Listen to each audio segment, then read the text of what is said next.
អគ្គិសនីជាមូលដ្ឋានសំខាន់សម្រាប់អភិវឌ្ឍសេដ្ឋកិច្ចនិងសង្គមទាំងនេះជាឧបទ្ទវហេតុលើខ្សែបញ្ជូនអគ្គិសនីដែលបណ្ដាលឲ្យមានគ្រោះថ្នាក់ 1. មិនត្រូវតោងឡើងឬបង្ហោះខ្លែងលើខ្សែអគ្គិសនីជាដាច់ខាត 2. កុំគប់វត្ថុឲ្យគងយកលួសឬខ្សែភ្លើងទៅធ្ពក់នឹងខ្សែបញ្ជូនអគ្គិសនី 3. ហាមដកយកផ្នែកផ្សេងៗនៃបង្គោលអគ្គិសនី 4. ហាមយកផ្លាកសញ្ញាបង្ហាញព្រំប្រទល់សុវត្ថិភាពចេញពីទីតាំងកំណត់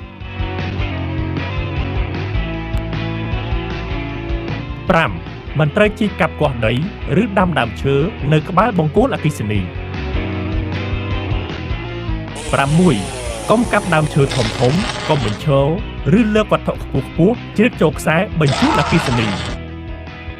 7. ហាមស្ទូចលើកដាក់ទំនិញក្បែរខ្សែបញ្ជូនអគ្គិសនី 8. ប្រការដែលគ្រោះថ្នាក់បំផុតនោះគឺមិនត្រូវសាងសង់សំណង់ផ្សេងៗនៅជិតគន្លងខ្សែបញ្ជូនអគ្គិសនីជាដាច់ខាតដើម្បីបង្ការគ្រោះថ្នាក់និងរក្សាស្ថិរភាពផ្គត់ផ្គង់ថាមពលអគ្គិសនីសូមប្រជាពលរដ្ឋរួមគ្នាអនុវត្តតាមបទដ្ឋានបច្ចេកទេសអគ្គិសនីកម្ពុជា